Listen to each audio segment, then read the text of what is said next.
TAM TUK by George Adams. Continued. Chapter 5. King Robert doesn't give you a real hangover. Its effects are more existential than that. You only notice that as the day progresses and the feeling that you're about to have a massive stroke is replaced by a generalized, crippling, visceral nausea Sartre would have killed for. But duty calls, and you have to go in. A lot of clues or red herrings. What do you think, Larry? We were in what was called the office's conference room because it had a table, chairs, and a bunch of plastic flowers in a metal vase. I went on. Ugly local mainland line politician, possibly linked with corruption in Stanley, is blackmailed by own daughter, who perhaps knows some nasty provable facts about her friends, and is about to be set up for the death of a Stanley grandee to at least scare her and keep her quiet. But Mrs. C backs out of that and decides to set up a dumb guilo instead. Or is it all coincidental? Are the men in the Lexus running the show, or are they just mobsters for Mrs. C? And what's happened to the dead chicken? Answers, please, on a postcard. You certainly had a lively afternoon. And now the heroine has disappeared again, left a note apparently. Where would you disappear if you had to lie low, and you had a gun, and you're an intelligent Rhodine girl with good legs? And why do you have the gun in the first place? Good girls don't carry them. How do you know she disappeared? Perhaps they took her. Hadn't seriously thought of that. Hang on. I picked up my phone and called Junior. He answered immediately. He was on his way in to see me. All he would say right now was that the security staff had told him Adeline left with 2 men in a car early yesterday evening. You're right. She left with 2 men.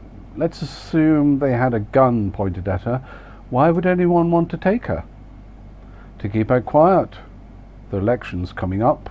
We know that, and something potentially damaging has happened right in the middle of a bit of the DAB heartland.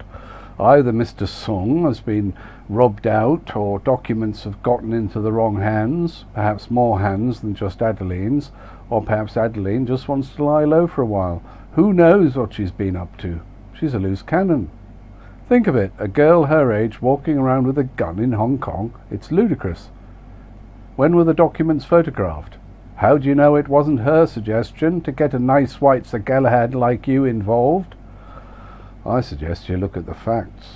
There's 1 dead body and 1 person who is said to have disappeared, but she hasn't or hadn't.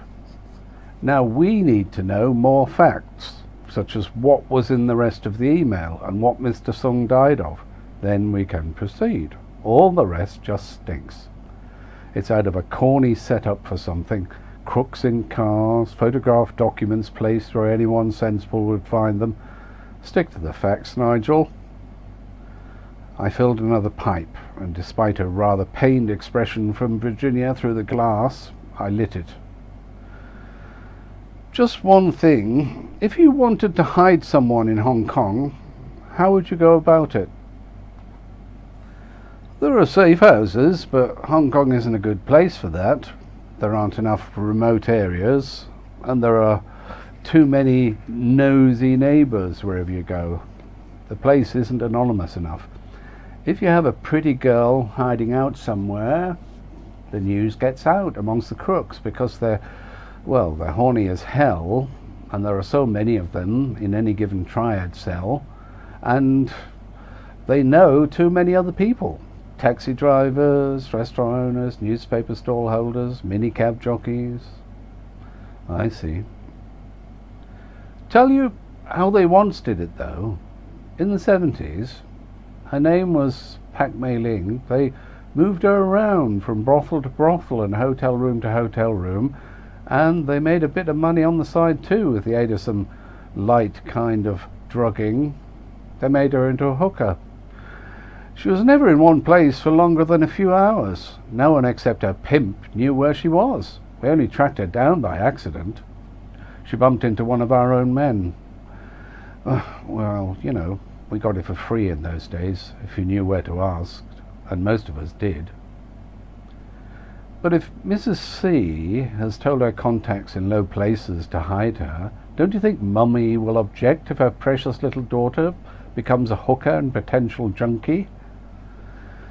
They only use junk when they run out of ideas. Plenty of other drugs available these days.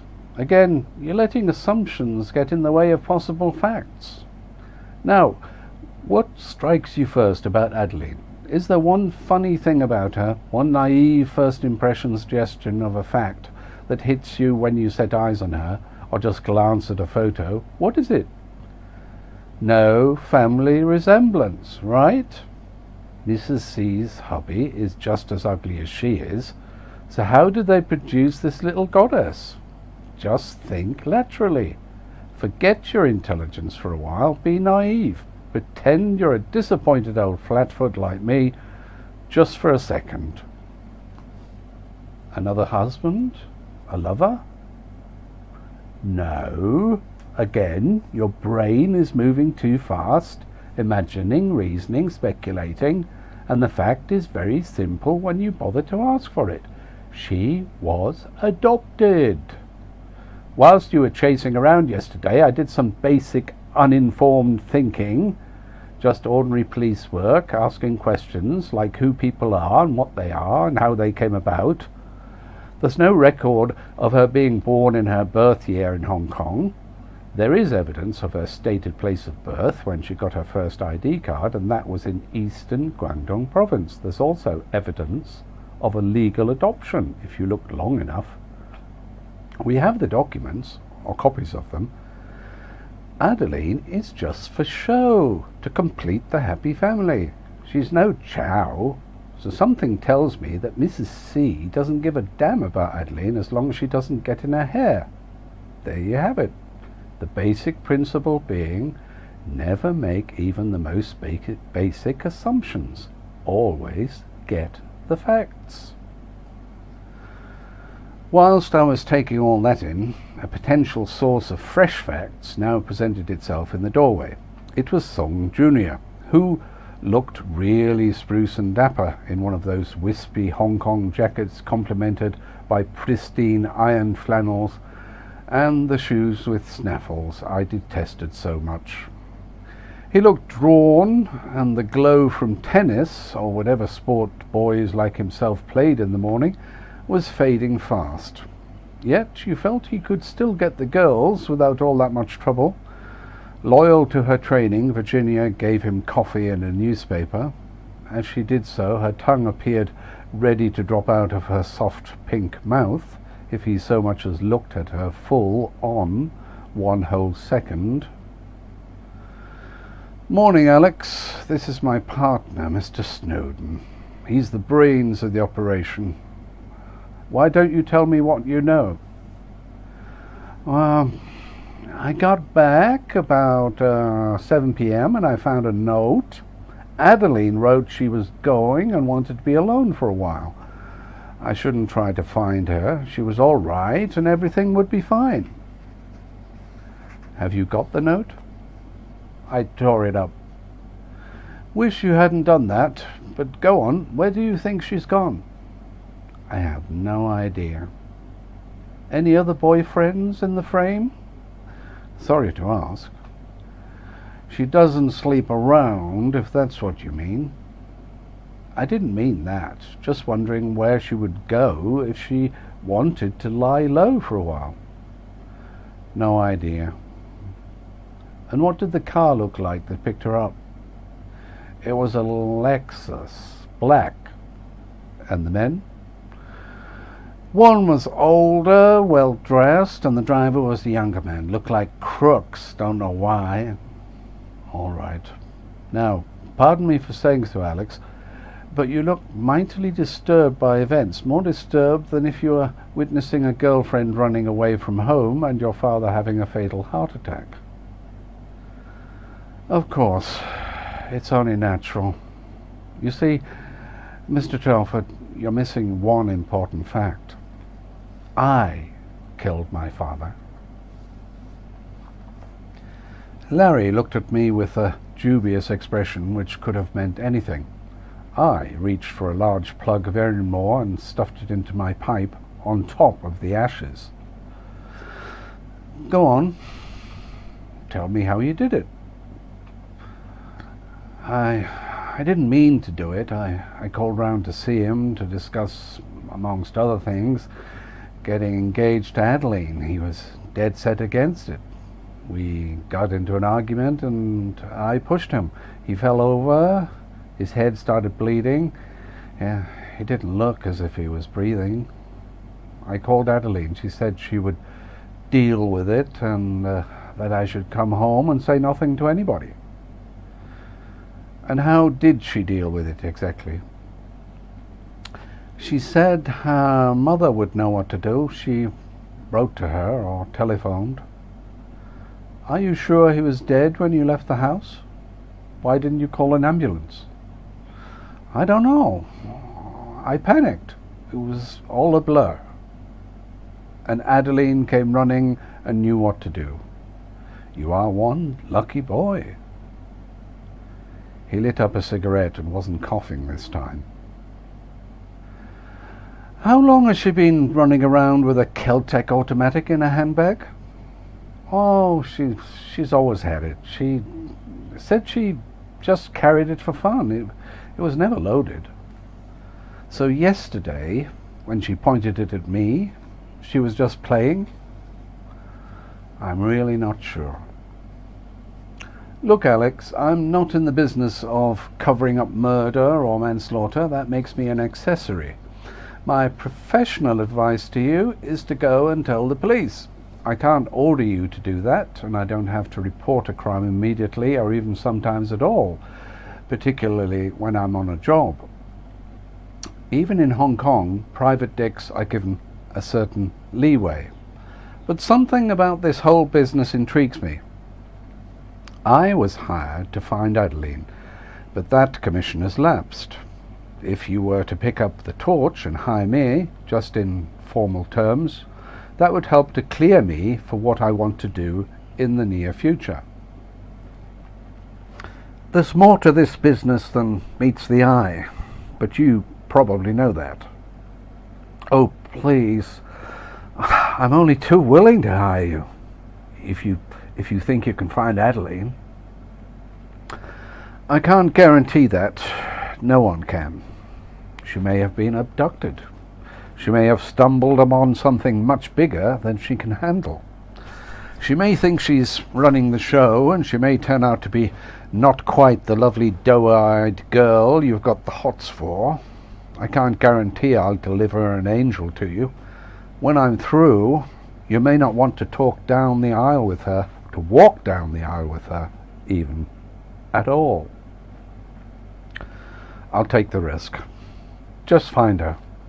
Tell her to come back to me. Well, you could start by giving me all her mobile phone numbers and all the credit card details you have on her. I have a feeling she won't be shopping at Pacific Place for a while or making many calls, but if she even leaves her phone on for a minute, we can get a trace of her location, sometimes to within a few streets. Are you going to go to the police? Not for the moment. That's your decision. Right now, we don't have all the facts about how your father died. He may have had the heart attack coming, or he may have had it subsequent to the fall. He may have had it before he fell. You may be in the clear. I can't help you with that. The only thing you can do is to get a good criminal lawyer. One word of advice, though. Say nothing to the police. You were very fluent and forthcoming with your confession to us just now, but don't be so free and easy once they get you down to Police HQ, if they ever do. Just mention you saw your father and stick to that. If they keep asking you questions, just say you want a solicitor present and say nothing more. Do you hear me? No shakes, no tears, no honest statements in front of nice, concerned, uniformed officers. It all comes up in court. He nodded and made up a list of all Adeline's telephone numbers he knew or had ever known.